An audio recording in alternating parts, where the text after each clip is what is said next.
Oi, oi, bem-vindos, Dilma, Seika, bem-vindas. Feliz Dia das Mulheres para nós. Boa noite.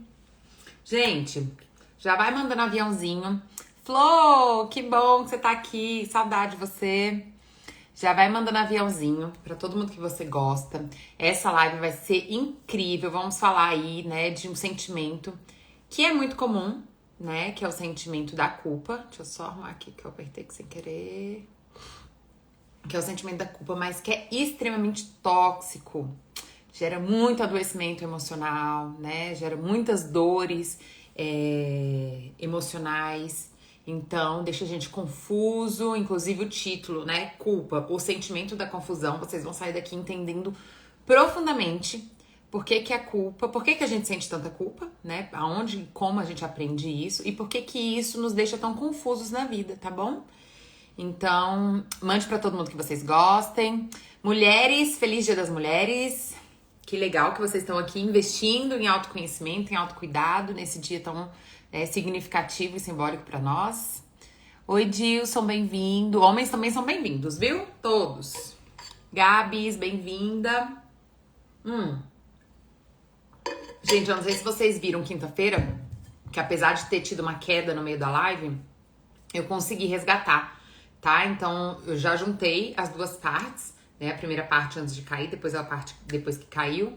E já subi lá pro YouTube, só tá demorado pra subir, sabe? Eu acho que como eu passei ele por um aplicativo pra juntar, eu acho que isso gerou algum problema lá e tá demorando um pouco mais do que o normal pra fazer o download, fazer baixar, né, no YouTube inteiro. Então, assim que subir, eu aviso vocês, tá bom? Vamos começar, então, a live de hoje? Como vocês sabem, eu sempre gosto, né, de ler uma frase no início e no final, pra gente fazer uma introdução. Então, hoje a frase do início é da Melody Beattie, que é, né, a autora de um livro que eu gosto muito sobre codependência. E ela fala assim: a culpa pode nos impedir de nos cuidar bem. E isso é muito real. Por quê? Quando a gente sente culpa, e aí vocês vão entender bem aqui durante a explicação, que a culpa, ela é um sinal, né? Ela é uma consequência de codependência.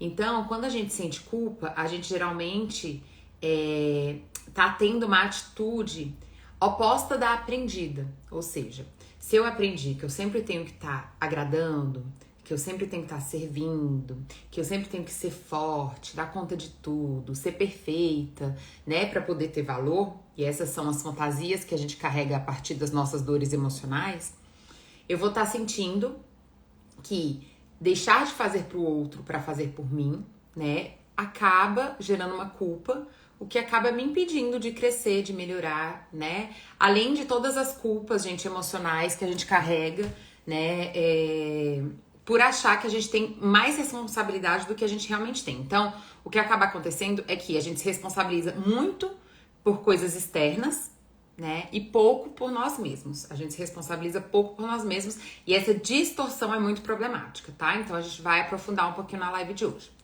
Então, vamos lá. Primeiro ponto. A gente precisa entender que a gente nasce e a gente nasce com todas as capacidades e emoções expressando. A gente nasce inteiro.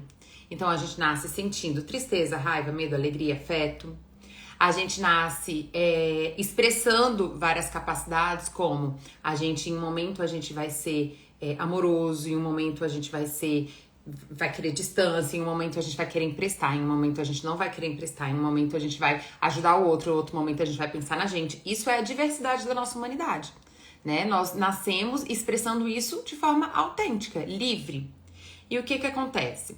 Parte da nossa humanidade vai sendo reforçada socialmente, então as pessoas vão falando: olha que gracinha essa menina que ajuda todo mundo, que faz tudo por todo mundo, olha como ela é boazinha, olha como ela não dá trabalho nenhum, né? Então algumas partes da nossa humanidade vão sendo reforçadas, outras partes da nossa humanidade vão sendo reprimidas. E isso vai acontecer de diversas formas. Então vai ser reprimido quando a gente escuta que expressar raiva é uma coisa ruim, né? Que pessoas boas não sentem raiva. Quando a gente ouvir de que pessoas fortes não choram, né? De que a gente não pode estar chorando. Então, Inclusive, sempre quando tem alguém chorando, né? É muito comum da pessoa do lado falar, não chora, né? A gente quer um pouco que acolher, um pouco que reprimindo aquela emoção, né?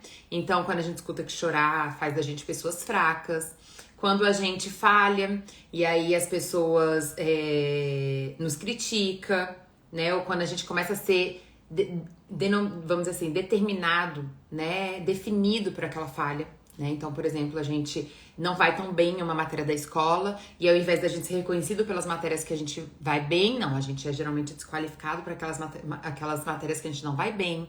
Então, várias partes da nossa humanidade, eu até coloquei aqui algumas. Quando a gente coloca limite e diz não, né? Então, geralmente, isso é reprimido. Quando a gente expressa algumas emoções, quando a gente demonstra fragilidade, né? E aí a gente logo escuta que a gente tem que ser forte, que a gente tem que dar conta das coisas. Enfim, o que que acontece? A gente acaba entrando numa dicotomia, a gente acaba entrando numa separação da nossa humanidade. Uma parte a gente é reforçado e qualificado, outra parte a gente é desqualificado, né? A gente é reprimido. E a gente começa a se sentir, né, inconveniente, a gente começa a se sentir fraco, a gente começa a se sentir errado, má, egoísta, quando a gente expressa de novo essas expressões humanas, emoções, necessidades. Então a gente começa a sentir que existe algo de errado comigo. Essa é a neurose, né, vamos dizer assim, maior que a gente carrega. Que é o que faz a gente começar a se desconectar da gente mesmo. É o que faz a gente começar a entender que a gente não pode confiar tanto no que vem da gente. Então, por exemplo, uma criança que é muito ensinada, né, a servir, a ser agradável, a dar conta de tudo, né? Ou seja, ela é ensinada ali que ela tem que ser perfeita, que ela tem que ser sempre agradável, que ela tem que ser forte, dar conta de tudo. Todos esses processos, gente, de condicionamento, você tem que entender assim, que a cada condicionamento quer dizer o quê? Você só tem valor se você for forte, se você for boa, se você der conta de tudo. Cada condicionamento desse exclui um monte de características naturais da nossa humanidade. Então, por exemplo, o ser boa exclui eu sentir raiva, eu colocar limite, eu me priorizar. Por quê? Porque para eu ser boa o tempo todo para os outros, eu não posso dizer não para dizer sim para mim. Eu não posso dizer não pro outro para dizer sim para mim. Eu não posso falar de uma coisa que eu não gosto, porque quando a gente coloca um limite, isso de uma certa forma frustra o outro, né? Desagrada. Eu não posso sentir raiva, então alguém tá ali me agredindo e mesmo assim eu tenho que ficar calada. Então, a cada condicionamento que a gente aprende para poder ter valor na vida, ou seja, a gente quer muito ser amada, a gente quer muito ser reconhecida, a gente quer muito se sentir parte, ser pertencente daquele grupo familiar, daquele grupo social. Então, cada um desses condicionamentos automaticamente excluem uma boa parte da nossa humanidade. Eu costumo fazer determinada imagem. Pense num iceberg. Pense que o que é reforçado para você, o que é permitido para você enquanto humanidade, é só a pontinha do iceberg. Toda aquela parte de baixo é reprimido. E toda vez que você acessa uma dessas coisas, né, que estão ali embaixo, você se sente envergonhado, você se sente culpado, você se sente fraco, você se sente má, egoísta, né? Você se sente fragilizado. Toda vez que você acessa essa parte que ficou reprimida e proibida, percebe? E aí a gente se torna o quê, gente? A gente se torna eternos vigilantes. A gente começa um processo de autovigilância, de autocrítica muito intensa, porque toda vez que a gente acessa essas capacidades e essas emoções proibidas, nosso sentimento é de que a gente vai ser rejeitado, né? De que as pessoas não vão gostar da gente, que a gente não tá sendo bom o suficiente para ser aceito, né? Então a gente imediatamente começa a reprimir e agredir isso. Então aquela repressão que antes era externa, ou seja, eu fui ali aprendendo, né, que aquilo não era bom, hoje eu faço. Então hoje, enquanto adultos, a gente não precisa mais de pai e mãe, né, falando que a gente tá sendo egoísta porque a gente não tá fazendo uma coisa pelo outro e fazendo uma coisa pela gente. A gente não precisa mais de escola, né, de ali ensino, no início do ensino da criança, falando que a criança boa é aquela criança que não dá trabalho, que só fica sentadinha. Gente, que criança que só fica sentada, mas tem muitas que ficam, né? ou a criança que faz toda a atividade, ou a criança, ou seja, 1% se encaixa numa boa criança, né? Todo o resto não é uma boa criança, todo o resto é criança. Mas tudo isso a gente vai aprendendo a se sentir envergonhado e culpado por essas partes da nossa humanidade. Então, Adri, mas olha só, meu filho, por exemplo, expressa raiva. Aí eu tenho que deixar, então, ele sentir raiva. Quando ele sente raiva, ele bate, ele grita, ele... Não, a gente tem que saber a diferença entre reprimir e educar. Quando a gente reprime, a gente simplesmente pega aquela emoção e desqualifica. A gente fala assim, você é muito feio sentindo raiva. Isso é coisa de menino feio, coisa horrorosa, não pode sentir raiva. Então aqui eu tô reprimindo a emoção. Como que eu vou, né, educar essa criança a sentir a raiva? Eu vou ensinar pra ela como expressar. Tá bom, eu entendo o seu sentimento, eu entendo que você está frustrado, eu entendo que você não gostou do que aconteceu, eu entendo que você está se sentindo injustiçado, depende da situação. Mas não é assim que você pode expressar. Você pode expressar, mas você vai conversar, né? Você vai vir aqui com argumentos, você vai falar, eu não gostei, eu não quero, você vai se distanciar. Mas você não pode bater, mas você não pode gritar. Então você vai ensinar a criança, né, lapidar essa emoção para que essa emoção seja expressa de uma forma saudável e não reprimir.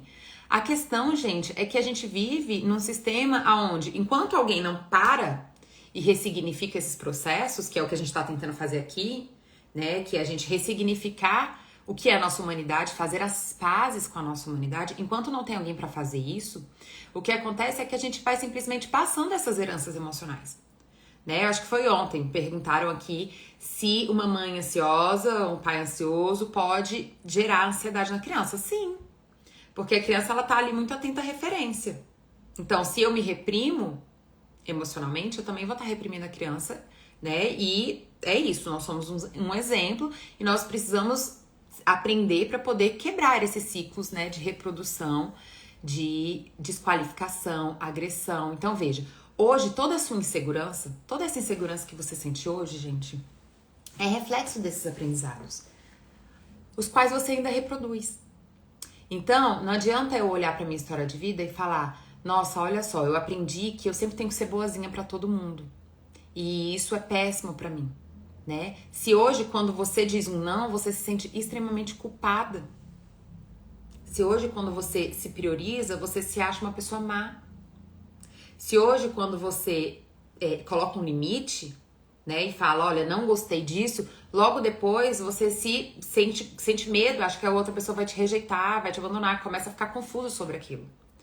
Então, o que eu quero que vocês entendam na live de hoje é que a culpa, ela se desenvolve a partir de um aprendizado de autorrejeição. É o quê? Partes da sua humanidade te fazem uma pessoa ruim. E essas partes são principalmente aquelas que desagradam o outro. Então, chega muitas e muitas e muitas pessoas no consultório com crise de ansiedade, com crise de depressão. Por quê? Em processo de depressão, por quê? Porque elas não podem expressar, elas não podem ser coerentes com elas mesmas. E elas ficam confusas. Por quê? Se eu não gosto de uma coisa, eu não gostei que alguém falou alguma coisa, que alguém fez alguma coisa. Mas eu não posso falar que eu não gostei. Eu não posso expressar essa raiva. Porque se eu expressar isso, eu me torno uma pessoa má. Se eu expressar isso é o suficiente para as pessoas deixarem de gostar de mim. Essas são as fantasias que eu carrego. Se eu falar isso, né, eu tô sendo uma pessoa desagradável, né? Porque raiva é uma coisa ruim, é feio, não posso colocar limites. Perceba, eu não posso ser coerente com o que eu sinto. Né? Então, se eu não posso expressar a partir do que eu sinto, isso gera uma confusão em mim. E começa a gerar um sentimento péssimo, que é, eu não tenho saída. Ou seja, eu estou sendo agredida, eu estou sendo desqualificada, eu estou me sentindo injustiçada, mas eu não posso expressar o que eu sinto, porque eu tenho que ser boa. E expressar o que eu sinto é ser ruim, é ser má. Então, o que acarreta a culpa, que muitas pessoas sentem o tempo todo por não serem perfeitas, por não estar agradando o tempo todo as pessoas, por não estar sendo hiperprodutiva. Essa culpa que a gente sente diariamente, que fica atormentando a gente, ela está nutrida em um monte de repressão que a gente vive na vida, que nos ensina que parte da nossa existência é ruim, nos deixa fracos, é mal. Então, essa distorção sobre a nossa percepção de humanidade, que faz a gente ficar o tempo todo confuso sobre as coisas. Confuso. E extremamente expostos a possíveis chantagens e manipulações. Por quê? Quando essas pessoas que precisam ser boazinhas, perfeitas, agradáveis, fortes, que dá conta de tudo, quando essas pessoas chegam no consultório, o que geralmente acontece? Em torno delas, tem um monte de pessoa manipulando elas. Por quê? Porque se eu digo um não, e aí a pessoa fala assim pra mim, mas você tá sendo injusta, egoísta, porque um dia eu fiz isso pra você, porque nananana. E aquela chantagem onde ela tá querendo me fazer sentir mal funciona, pronto. A outra pessoa já sabe como me manipular. E aí isso se torna uma recorrência. Por isso que quando a gente tá trabalhando limites, a gente ensina que um limite ele precisa ser recorrente. Até a outra pessoa entender que ali você não vai mais cair em algum tipo de manipulação. Por exemplo, tem uma manipulação assim que é muito grave, né? Em termos psicológicos é muito agressivo. Que é, por exemplo, quando você coloca um limite numa pessoa e a pessoa deixa de falar com você, ou a pessoa fala que vai terminar com você. E é assim, deixar de falar com você pode ser mãe, pode ser irmão, pode ser pai, pode ser amigo. Ou seja, se você me desagradar, eu vou retirar o afeto. Você não vai ter mais o meu afeto. Gente, essa é uma manipulação muito grave. Muito grave. Porque assim, o preço então de eu colocar um limite, de eu me proteger, de eu me priorizar, é eu perder o afeto daquela pessoa? Entende? Isso é um preço muito alto. E aí, pra mim, que sempre fui ensinada que eu preciso servir, que eu preciso agradar, que eu preciso dar conta de tudo, que eu tenho que ser perfeita, aquilo se torna um peso muito grande e imediatamente eu começo a ficar confusa. E daqui a pouco, aquilo que eu tinha certeza que eu tava colocando limite, eu tô confusa. Será que eu não peguei pesado demais? Será que eu tô sendo má? Que eu tô sendo egoísta? Olha, porque fulaninho uma vez já fez isso comigo. E aí entra algumas questões, gente, que é fundamental da gente entender. Amor, afeto, né? Como é que eu posso dizer assim? A contrapartida do amor não é se destruir. Isso não é demonstrar amor. Não é eu me abandonando, né? Me desqualificando nas minhas necessidades, nos meus limites, nas minhas demandas, que eu demonstro amor pro outro. Se alguém te convida a fazer essa reflexão, fique atento, porque essa é uma relação tóxica. Tóxica. Como é que a gente retribui amor, gente? Com amor. Então, vamos dizer, aconteceu uma coisa difícil comigo, e aí essa pessoa veio, me acolheu, né? Me deu apoio, etc. Nananã. Ok, ótimo, né? Ela me deu amor, eu me senti amado naquele momento. Mas em contrapartida, essa pessoa, ela... Por exemplo, toda vez que eu digo não, que eu não gosto de alguma coisa, essa pessoa me chantageia, fala que vai embora, que não quer mais estar comigo, que não...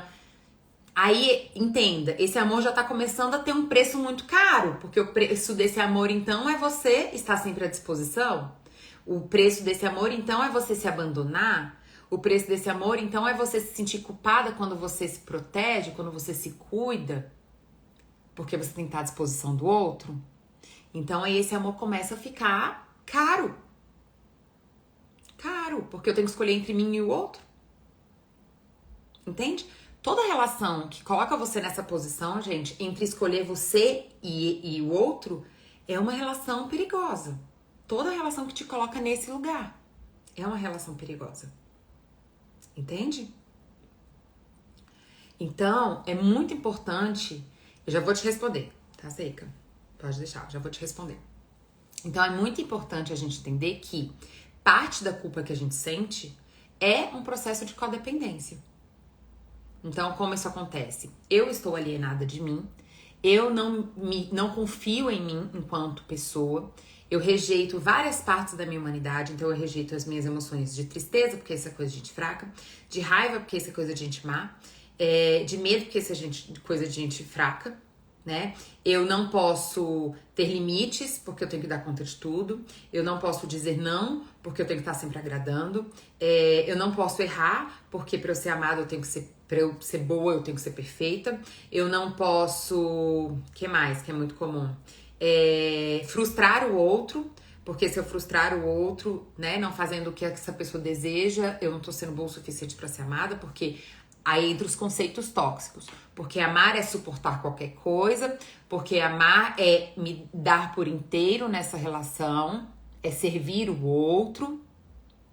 Então, já começa tanto uma autoagressão, uma auto-rejeição da minha humanidade, quanto uma percepção distorcida sobre afeto. E aí, gente, o que acontece? Quem sente muita culpa geralmente se sente endividado. É do tipo assim, eu aprendi a me rejeitar, então eu sinto que eu não tenho valor. Sabe aquela neurose que eu falei pra vocês? Que é, eu não sou boa o suficiente pra ser amado? Tem alguma coisa de errado comigo? Então eu tenho esse sentimento, essa neurose, né? Que eu carrego. E esse é um sentimento, gente. Não é uma coisa que eu penso. Não necessariamente eu penso, ai, olha só, eu não sou bom o suficiente. Eu não posso confiar em mim. O que vem de mim não é confiável. Não, esse é um sentimento. É um sentimento de autoagressão, de autorrejeição. É um sentimento, é a insegurança. A insegurança é esse sentimento. Que o que vem de mim não é apropriado, me torna uma pessoa má, me torna uma pessoa fraca, me torna uma pessoa inconveniente. Então, é um sentimento, essa neurose. Oi, Carla!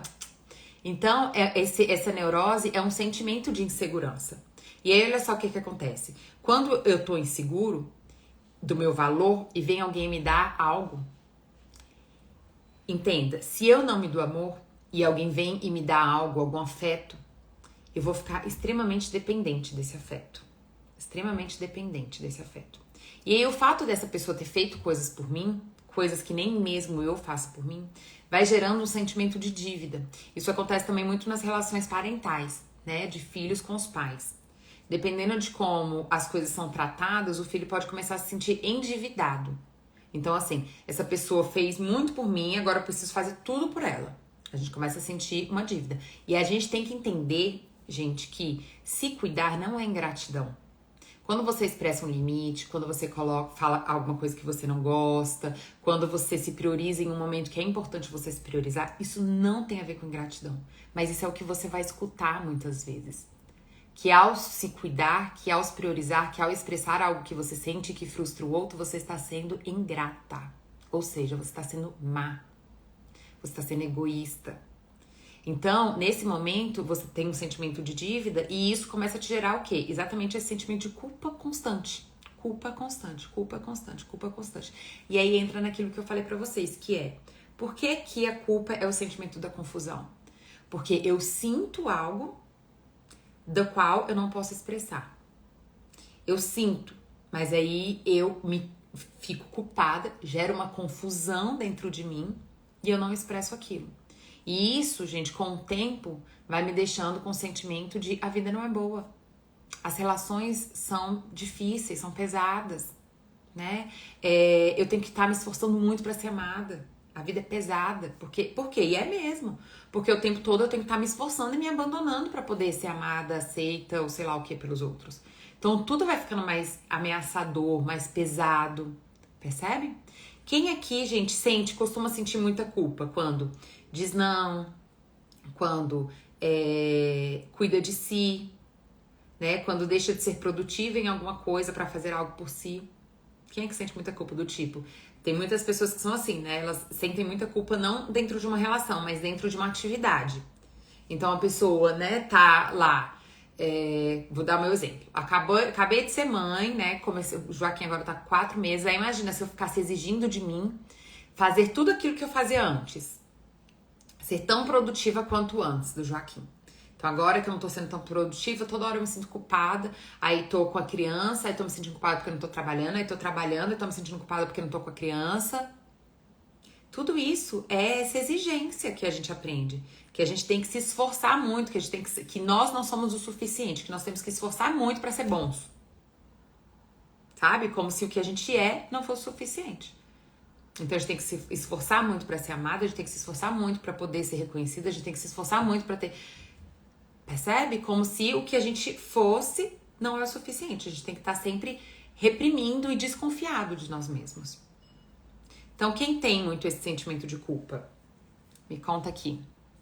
Deixa eu só responder aqui essa pergunta aqui que eu achei interessante.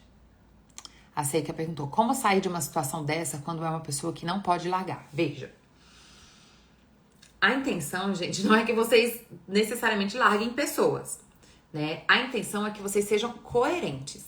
Quando a gente começa a ser coerente, né, com o que a gente pensa, com o que a gente sente, com o que a gente percebe, a gente começa a comunicar para os outros os nossos limites, as nossas percepções, os nossos valores. Então, na verdade, o que você tem que fazer primeiro é cuidar dessa relação com você.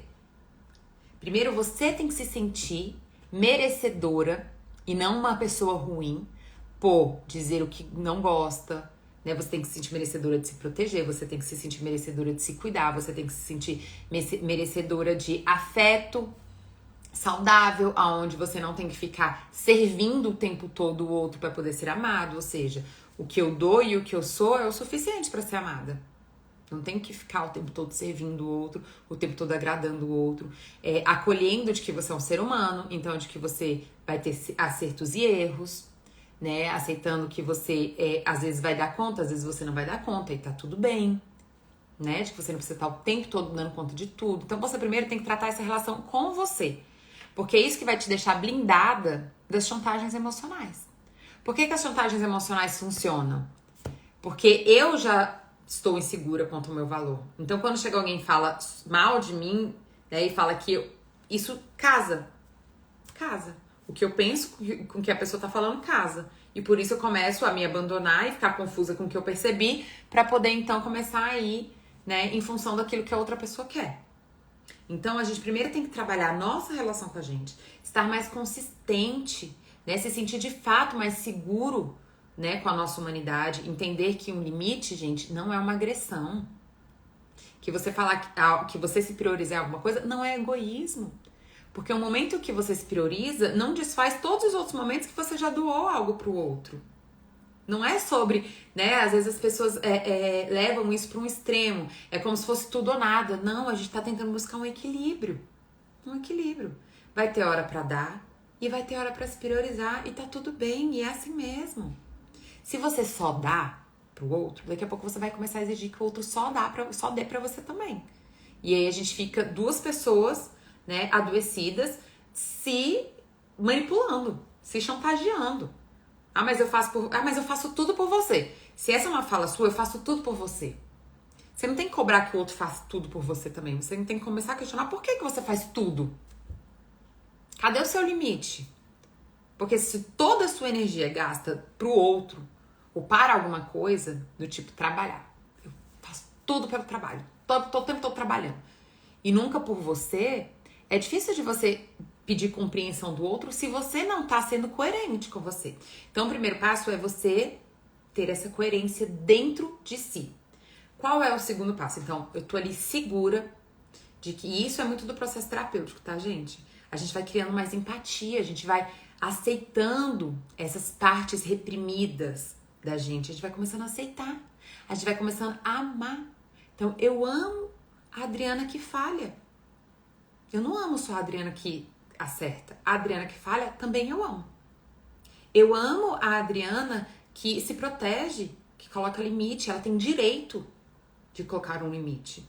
Isso não quer dizer que ela não ama aquela pessoa, que ela tá rejeitando aquela pessoa, que ela tá agredindo. Não, ela só tá falando sobre algo que ela não gosta. Eu amo a Adriana que se prioriza quando ela precisa, que cuida dela mesma. Então, o primeiro passo é a gente estar bem consistente com isso. É a gente se sentir no direito. E isso é parte do processo de reconexão, né? Então, enquanto a gente aprende a rejeitar um monte de partes de nós e a gente vai ficando alienado, e é por isso que essa alienação, esse sentimento de que existe alguma coisa de ruim comigo me deixa extremamente fragilizado às manipulações das pessoas, e por isso eu acabo caindo e sendo altamente manipulada. O inverso disso é eu primeiro me reconectar, eu primeiro me aceitar, eu primeiro me sentir no direito de sentir as coisas. Ou seja, eu posso sentir medo, eu posso sentir raiva, eu posso sentir tristeza e tá tudo bem. O meu valor não está em jogo. O meu valor continua aqui em mim, né? Essas coisas fazem parte da minha humanidade e são partes importantes e compreensivas. E se em algum momento eu tô com raiva, é porque alguém fez alguma coisa que eu tô achando injusto, que eu tô achando ruim pra mim, e eu tenho a responsabilidade até de comunicar isso. Porque raiva não é agressão, né, gente? Raiva não é agressão. Uma pessoa agressiva não tá expressando raiva, ela tá expressando violência. Ela usa a raiva como gatilho pra violência. Raiva é limite, raiva é comunicação, é distanciamento. Então, o primeiro passo é esse. Eu preciso estar coerente aqui comigo. Aí vem o segundo passo. Quando eu tô há muito tempo numa relação com uma pessoa, e essa relação ela já é simbiótica, quer dizer o quê? Que eu tô ali sempre servindo e essa pessoa tá sempre exigindo de mim, não vai ser no primeiro limite, que eu vou falar a primeira vez, olha, eu não quero, eu não gosto, eu não vou... No primeiro limite que eu fazer, que essa pessoa vai entender. Na verdade, na primeira vez que eu fizer isso, essa pessoa geralmente vai se incomodar bastante. Por quê? Porque ela nunca fazia isso e agora ela tá colocando esse limite. O que tá acontecendo? Então, é natural que de uma primeira vez, essa pessoa se incomode, né? Então, naquele momento, ela pode, por exemplo, vir com a manipulação. Ah, mas olha só, eu fiz isso pra você. Nossa, que egoísta que você tá sendo. Nossa, como você é mesquinha, como você é fraca, que você não dá conta de fazer as coisas. Enfim, naquele primeiro momento, eu vou provavelmente ouvir alguma manipulação, alguma chantagem, me convidando pra voltar pra minha função anterior.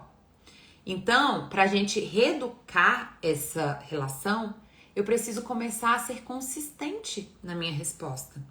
Porque se eu falo uma vez um não, mas nas próximas 3 eu falo sim pra aquela mesma coisa, eu tô confusa, eu tô deseducando. Então, sim, gente, quando a gente se comporta, a gente educa as pessoas que estão em nossa volta. Então, às vezes, aquela pessoa vai precisar ouvir consistentemente o não, vai precisar ver que as chantagens emocionais não funcionam mais, não são mais gatilhos pra você. Ah, mas você tá sendo... Tá bom, se é assim que você pensa, ok. Eu estou com a consciência tranquila de que eu tô fazendo o que é certo pra mim. Ponto. Né? E quando for pra fazer algo por você, eu vou fazer não por uma obrigação, vou fazer porque eu te amo, porque eu te quero, porque eu quero te agradar, porque eu acho que é ok eu fazer aquilo naquele momento, e não me abandonando e tratando isso como uma dívida ou como uma condição pra eu ser amada. Porque a manipulação, ela acontece exatamente dessa forma, né? Se você não fizer, então, eu retiro meu amor. Então, muitas pessoas fazem isso, né? Ficam um dia sem falar, né? Ameaçam ir embora, né? Porque você tá colocando ali algum limite, algum sentimento seu que frustra o outro. E você foi ensinado, né, de que isso te torna uma pessoa ruim, tá? Então, ficou claro? São 2 passos. O primeiro com você mesma e o segundo, uma comunicação coerente com o outro. E persistente. Coerente e persistente. Constante, tá bom? Muitas e muitas vezes, gente, acontecem coisas boas. As pessoas começam a entender esses novos limites, as pessoas começam a aceitar esses novos limites. Muitas vezes acontecem coisas boas, né? A gente tem muito resultado positivo. Quando a gente começa a ser coerente, as pessoas então começam a ter uma nova atitude com a gente. Isso é bem comum, tá? Agora, pode ser que não, pode ser que aquela pessoa, né, realmente me abandone, realmente... Aí, gente, mostra que você estava pagando um preço muito alto dentro dessa relação, né? Dentro de uma relação que não era saudável pra você, tá? Ficou claro? Percebi que qualquer tipo de jogo, chantagem, comparação objetiva, depreciação é abusivo, exatamente, porque... Ui, meu Deus, calma aí. Pronto, tava caindo aqui o tripé. É isso mesmo, acabam sendo abusivas porque tá fazendo você se sentir mal, né, por desagradar. Então, assim, a gente tem que entender, gente, que uma relação de afeto não tem a ver com o outro estar o tempo todo feliz e satisfeito com a minha relação, com a minha atitude, né? A gente tem que entender que uma relação de afeto é uma relação que tem que caber 2 pessoas inteiras, 2 pessoas que estão sendo respeitadas, 2 pessoas que são bem cuidadas, 2 pessoas que fazem isso num sentido de troca, por desejo e não por medo. E não por culpa, porque a culpa é uma espécie de medo, né? Eu me sinto culpada, eu me sinto uma pessoa má e eu tenho imediatamente medo de ser rejeitada, desqualificada pelo outro. Entende? Então, olha só, eu vou colocar aqui alguns pontos que eu anotei pra vocês. Ó, então a culpa, né, ela tem aí ela é um elemento muito forte da codependência, né, que é desse sentimento de servir, de ser perfeita, de ser forte, né? Então, todos esses condicionamentos. Então, veja, existem chantagens como você só é boa se você... Esse se você sempre agradar. Gente, já tá errado. Tudo que elimina parte da sua humanidade é destrutivo pra você. Então, é óbvio que você não vai só agradar. Vai ter momentos que você não vai agradar. E tá tudo bem. Isso não deveria ser uma condição para uma relação. Só agradar o outro. Entende? Isso já coloca implícito o quê? Servidão. Eu estou tendo que servir ao outro. E não amar o outro. Então, amar é diferente de servir. Assim como amar é diferente de aguentar. Amar não é aguentar qualquer coisa. Né? Então, tem muita gente que, por exemplo, tá ali anos e anos e anos uma relação abusiva. Anos e anos e anos e anos uma relação onde tem que ficar aguentando a pessoa, que a pessoa tá sempre, né, destrutiva, agressiva, desqualificativa e etc. Mas, na hora que a pessoa pensa em divórcio, que seria, então, nesse caso, uma solução, né, óbvio, se eu já coloquei limites, se eu já... Na hora que eu penso no divórcio, eu me sinto culpada, porque eu sinto que eu estou abandonando o outro. Olha só a distorção que existe nisso. Que aí entra numa coisa que eu comecei a falar e não terminei. Eu começo a fantasiar que responsabilidades que não são minhas, são minhas. Então, o outro é uma responsabilidade minha. O outro é uma responsabilidade minha. E aquilo que verdadeiramente é uma responsabilidade minha, eu abandono, que é eu me proteger. E aí, qual é o problema disso, gente? Que são relações muito comuns. Ai, meu Deus. Calma aí que esse tripé hoje não tá confiável. Vamos ver se agora fica. Qual é o problema disso? Isso começa a gerar um sentimento contraditório dentro da relação, que é assim. Eu tenho que ficar, porque se eu amo e se eu sou uma pessoa boa, eu tenho que ficar, mas eu fico sentindo raiva. E aí a gente tem aquele relacionamento que pode ser tanto de casal, quanto pode ser um relacionamento de mãe e filho, né? Existem vários tipos de relacionamento que cabem nesse exemplo que eu quero dar pra vocês. Calma aí que esse tripé tá chato. Pronto. Então, olha só.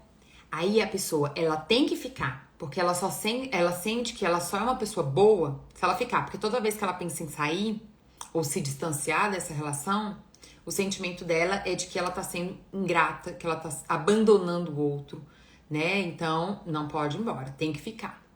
Mas eu fico insatisfeita, eu fico com raiva, eu fico me sentindo com raiva por ter esse sentimento.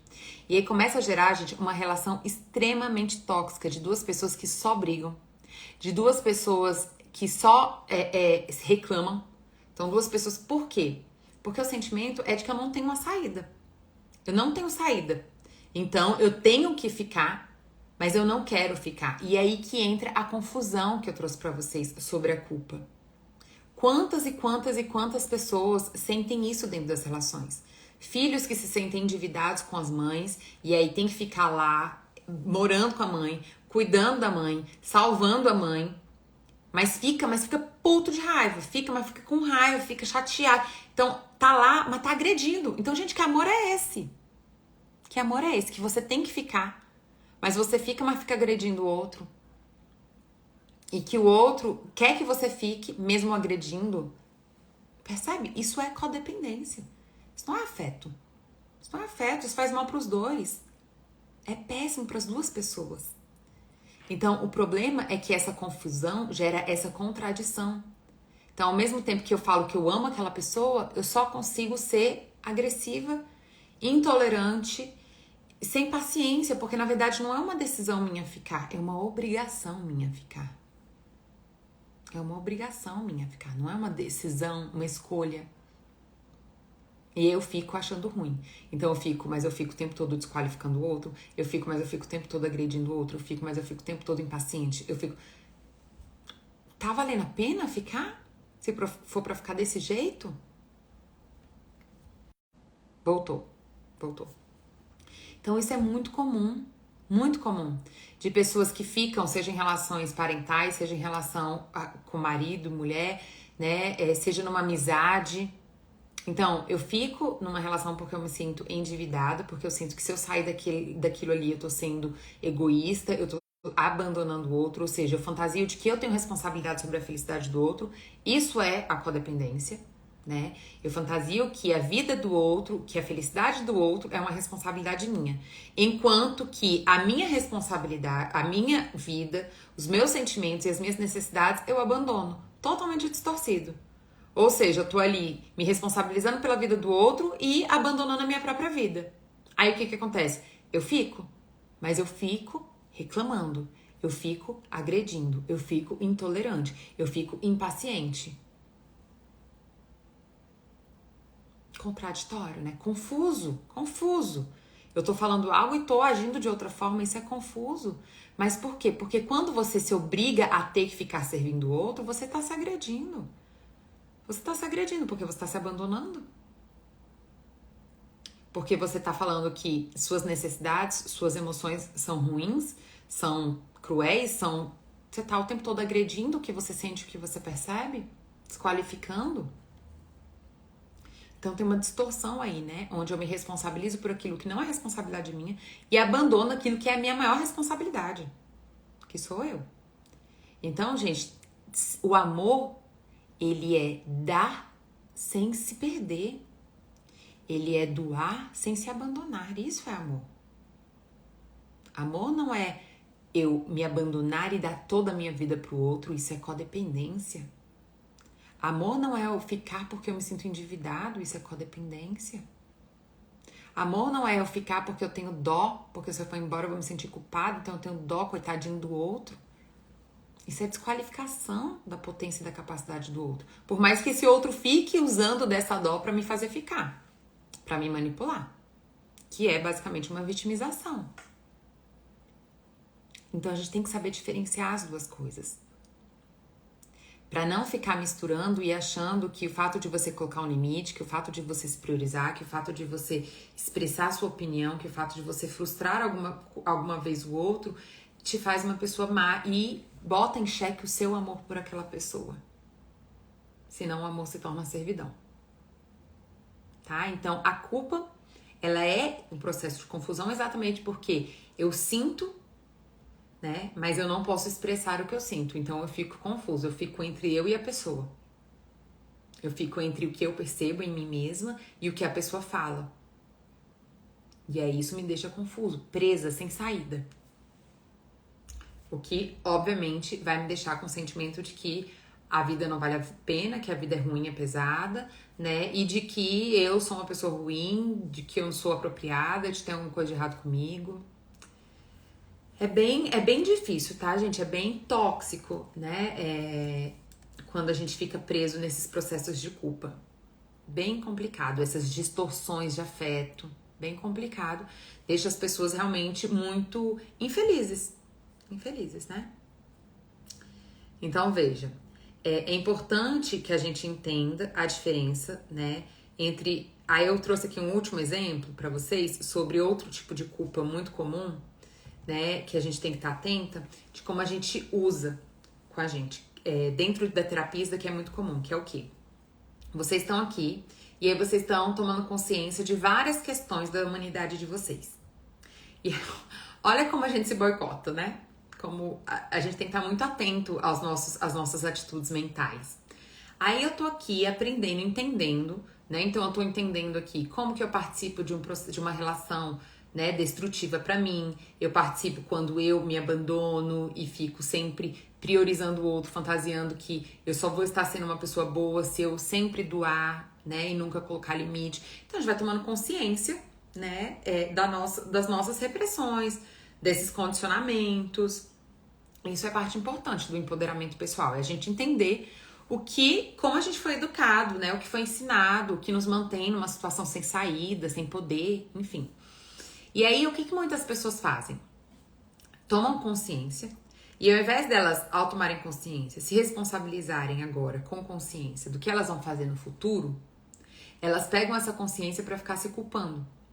Ah, mas olha só, se eu não fiz isso que era necessário, né? Então, se eu participei disso, coitadinho da pessoa, agora eu não posso fazer de uma outra forma, agora eu tenho que ficar aqui, agora eu tenho que...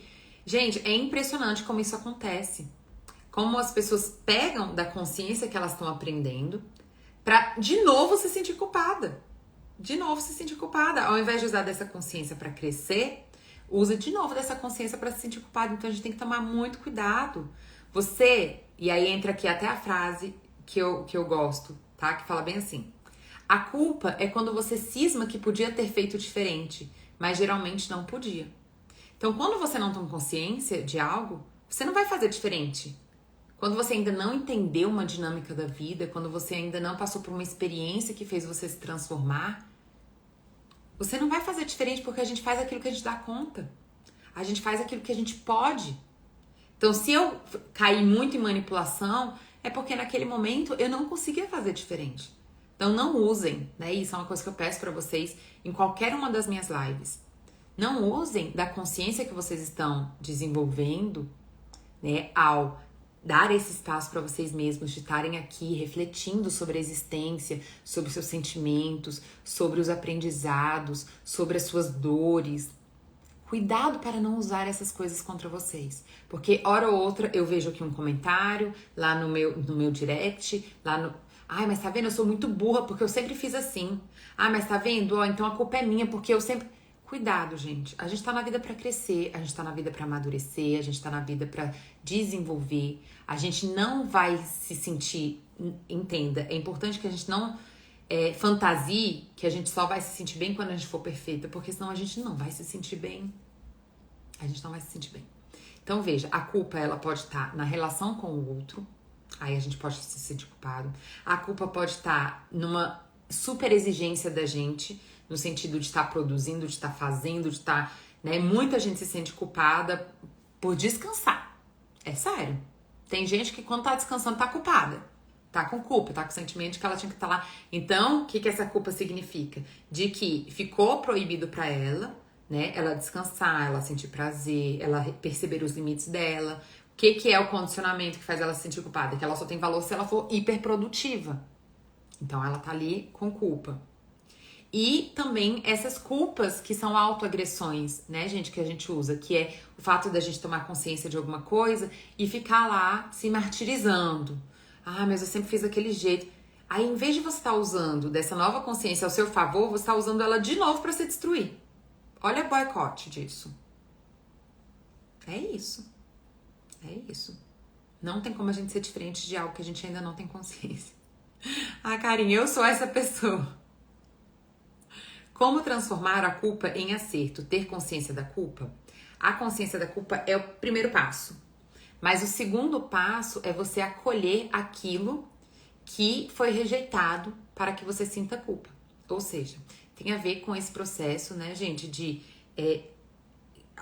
todo aquele processo que eu fui reprimindo, aprendendo a rejeitar e reprimir, agora eu preciso aprender a acolher e aceitar. Acolher e aceitar. Ai, Dri, mas aí eu vou me tornar uma pessoa fraca porque eu fico aceitando que eu erro? Não, você vai se tornar uma pessoa mais corajosa porque você aceita que erra. Porque muita coisa você deixa de fazer porque você não pode errar. Ai, Dri, mas eu vou me tornar uma pessoa egoísta porque agora eu aceito ter os meus limites? Não, você vai se tornar uma pessoa mais amável e menos codependente. Uma pessoa codependente, gente, ela não é necessariamente amável, ela é insegura. Quando você ama, né, as suas necessidades, os seus limites, você comunica bem isso e você deixa as relações mais saudáveis em sua volta. Então, você também oferece um amor mais saudável. Então, todas essas fantasias de inconveniência, de egoísmo, de sermos maus, que fazem a gente ir se distanciando de partes da nossa humanidade, né, a gente precisa ressignificar. A gente precisa, hoje, enquanto adultos, ter um senso crítico sobre isso. Ter um senso crítico sobre isso. Entender, ressignificar o que é afeto, ressignificar o que me dá valor. Ah, então o que me dá valor é ser só boa pro outro, é isso que eu entendi? Tá, então eu quero ressignificar isso, porque eu não quero ficar só servindo os outros e me esforçando o tempo todo, me abandonando pra poder me sentir segura no afeto. Na verdade, você nunca vai sentir. É só dar uma vez, eu tenho que estar sempre dando, sempre dando, sempre dando. Então é uma dívida, né? É um loop infinito. Então, eu tenho que, na verdade, para conseguir me distanciar da culpa, né? Eu tenho que acolher tudo aquilo que foi rejeitado, reprimido, né? Reavaliar o meu valor, o que me dá valor enquanto pessoa. O que eu mereço, como eu mereço ser tratada por mim mesma, né? Para que a gente possa ir questionando, né, gente, esses padrões de servidão, de superprodução, de ser sempre forte. A gente tem que questionar, porque todos esses processos que nos ensinam, né, a ser só uma parte de nós mesmos, está embutida um monte de rejeição. Um monte de rejeição. E isso nos deixa extremamente inseguros na vida. E tóxicos, abandonadores com a gente, tóxicos com os outros, tá? Ficou claro, gente? Porque hoje eu acho que eu trouxe muita informação, mas eu quero saber se ficou claro pra vocês. Deixa eu ver aqui que tinha alguém que tinha feito outra pergunta. E eu acho que não tinha respondido, calma aí. Então, veja, até perguntou aqui, né? Se a culpa é algo destrutivo. Em sua maior parte das vezes ela é destrutiva.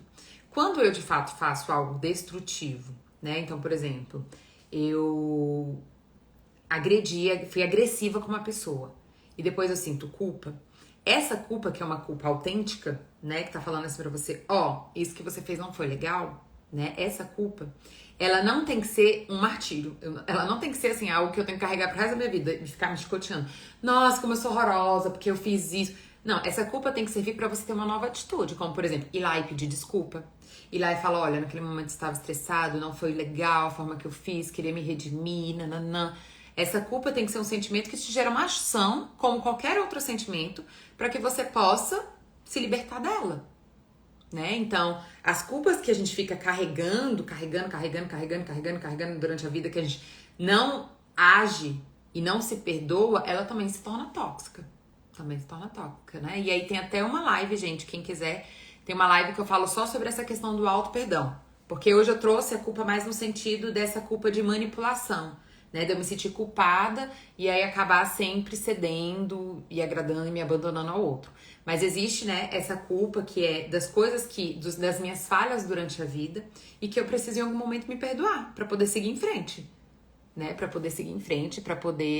Então, quanto mais rápido a gente tem essa humildade de ver a nossa humanidade, de acolher a nossa humanidade, quanto mais a gente se sente seguro no nosso valor, mais a gente topa ver a nossa humanidade e menos dificuldade a gente tem de reconhecer, né, naquilo que a gente errou. E aí mais rápido a gente consegue expressar e resolver isso, tá bom? Ai, Cláudia, ficou até parecendo que você me conhece pessoalmente. Isso é comum, Cláudia. Às vezes a gente vai falando, muita gente faz isso. Dri, mas tá falando de mim, Dri! Eu dou minha opinião sobre algo, geralmente me interpretam mal. Aí, da discussão sobre, e eu me sinto mal depois e acabo deixando quieto e não dou mais a minha opinião. Pois é, então veja. Você se sentir culpada por dar a sua opinião não é algo razoável. O que você pode avaliar é a forma que você fala. Você pode se questionar. Isso acontece com muitas pessoas? Muitas pessoas ficam incomodadas quando eu dou minha opinião? Então, será que isso tá na forma de eu falar? Será que eu tô falando isso de forma agressiva? Será que eu tô falando isso de uma forma assim, impositiva e aí isso desagrada as pessoas? Aí você pode fazer uma autoanálise sobre isso.